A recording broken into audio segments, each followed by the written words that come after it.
আসসালামু আলাইকুম। ঝুঁকি 1900 ভার্টেক মেশিনের ইরো 306 রিমুভ করতে অনেকেই জানে, আবার অনেকে জানে না। সো মেশিনের সুইচটা অন করলাম, অন করার পর মনিটরে রেডি বাটনটা অন করলাম। অন করার পর যখন প্যাডেলটা চাপ দিই, চাপ দেওয়ার সাথে সাথে ইরো 306 চলে আসে। তো এই সমস্যাটা হলো ফার্স্ট টাইমে যে কাজটা করতে হয়, মনিটরে এম বাটন চাপ দিয়ে 35 নম্বর প্রোগ্রামে যেয়ে 35 নম্বর প্রোগ্রামটাকে অন করে দিলে বা 35 নম্বর প্রোগ্রামে জিরোটাকে 1 করে দিলে সমস্যাটা সমাধানও হয়ে যায়। তারপরে যে সমস্যার সমাধান না হয়, সেকেন্ড টাইমে যে কাজটা করতে হয়, ফিট ফাংশনের নিচে, ফিট প্লেটের নিচে ঠোঁট প্লেটের নিচে একটা নাইফ আছে। নাইফটা কাজ হলো ববিনের সুতাটাকে ধরে রাখা। যদি সেই নাইফটা জ্যাম হয়ে যায় বা নাইফে কোনো রকমের ময়লা জমে যায় বা নাইফে যে সেন্সারটা আছে সেন্সারে যদি কোনো রকমের ময়লা জমে যায় বা নাইফে যে সেন্সারটা খারাপ হয়ে যায়, তখন আমাদের ইরো 306 শো করে। তো আমরা সেই জায়গা থেকে সমাধানটা করে থাকি। তো আজকে যে সমস্যাটা আমি ফেস করলাম, সমস্যাটা আমাদের যে মেশিনের নিডল বার বা নিডলের যে সুই রডের থেকে আমি জ্যামটা ফলো করলাম বা জ্যামটা পাইলাম। তো আমি ফাইনালি যে সুই রডটা আমি খুলে ফেলার পর বা সুই রডটা বের করে আমি চেক করে দেখলাম আমাদের যে সুই রডটা বরাবর আছে, কিন্তু আমাদের যে মাথার যে স্ক্রুটা মনে হয় ভাঙা ছিল। সো এই জিনিসটাকে রিপেয়ারিং করা হয়েছে বা যে কোনো কারণে জিনিসটা সমাধান করা হয়েছে। সো আমাদের যে ডাউটটা আমার মনে হলো যে সুই রডটা সমস্যা আছে, সুই রডের কারণে মেশিনটা জ্যাম হয়ে যায়। সো ফাইনালি আমাদের সুই রডের যে টাইট ক্ল্যাম্পটা আমি খুলে ফেলার পর ভিতরে যে কানেক্টিংটা আমি হাত দিয়ে বা আঙ্গুলের সাহায্যে এটা নাড়াচাড়া করে দেখব ডানে বামে কোনো রকমের বাজে কিনা বা টাচ হয় কিনা। সো দেখতেই পাচ্ছেন আমাদের কোনো জায়গায় বাজে না বা কোনো জায়গায় টাচ হয় না।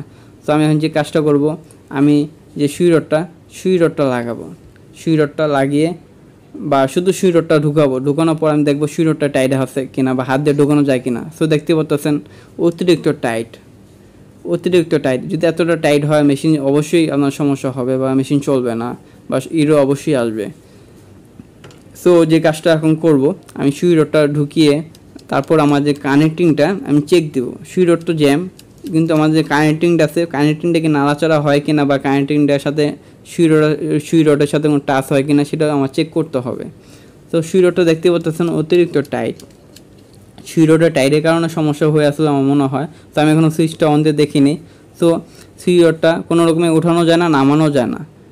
সো আমাদের যে কানেক্টিংটা দেখতে পাচ্ছেন, আমাদের কানেক্টিংটা আমি একটু হাত দিয়ে বা আঙ্গুলের সাহায্যে ডানে বামে নাড়াচাড়া করে দেখানোর চেষ্টা করতেছি। আমাদের কানেক্টিংটা কোনো রকমে বাজে না, বরাবর আছে। সো কানেক্টিংটা যদি বাজে তারপরও আপনার মেশিনটা জ্যাম হতে পারে। সো কানেক্টিংটা ঠিক আছে, বরাবর আছে, কানেক্টিং কোনো জায়গায় বাজে না বা কোনো জায়গায় টাচ হয় না। দেখতে পাচ্ছেন আমি হাত দিয়ে যখন নাড়াচাড়া করি আঙ্গুল দিয়ে, আমাদের কানেক্টিংটা কোনো জায়গায় বা সুই রডের সাথে টাচ হয় না বা সুই রডের যে উপরে পাটে যে বুশটা থাকে, বুশের সাথে কোনো জায়গায় টাচ হইতেছে না। সো ফাইনালি আমাদের যে সুই রডটা আমি এখন বাই করার পর আমি যে কাজটা করবো, তো সুই রডটা দেখতে পাচ্ছেন ফাইনালি অনেক টাইট, অতিরিক্ত টাইট। তো একটা কথা বলে নিই, যারা আমার চ্যানেলে নতুন অবশ্যই চ্যানেলটা সাবস্ক্রাইব করতে ভুলবেন না এবং এটা লাইক দিতেও ভুলবেন না, কারণ একটা ভিডিও বানাতে অনেক মূল্যবান সময় বা অনেক সময় লাগে একটা ভিডিও বানাতে। তো অবশ্যই একটা লাইক দিতে কেউ ভুলবেন না। তো দেখতে পাচ্ছেন আমার যে টাইট ক্ল্যাম্পটা লাগাবো এবং যে ভিতরে যে বিস্কিটটা বা যে বুশটা আছে বুশটার মধ্যে টাইট ক্ল্যাম্পটা ঢুকিয়ে দেবো। ঢুকানোর পরে যে কাজটা করব, যদি কোনো স্টার ড্রাইভার বা কোনো ড্রাইভার থাকে তো ড্রাইভারটা আমি ওটার ভিতরে ঢুকিয়ে দেবো। ঢুকানোর পরে ফাইনালি আমি যে কাজটা করবো, আমি হাত দিয়ে ঘুরিয়ে দেবো। দেখতে পাচ্ছেন আমার মেশিনটা এখন ফ্রি, কোনো রকমের জ্যাম নেই। তো ফাইনালি আমি মেশিনটা এখন চালাবো, আমি চালিয়ে দেখবো আমার রেডি বাটনটা অন হয়ে গেছে এবং আমাদের মেশিনটা চলতেছে। সো ভিডিওটা কেমন লাগছে অবশ্যই জানাবেন, মতামত জানাতে ভুলবেন না এবং লাইক দিতে ভুলবেন না।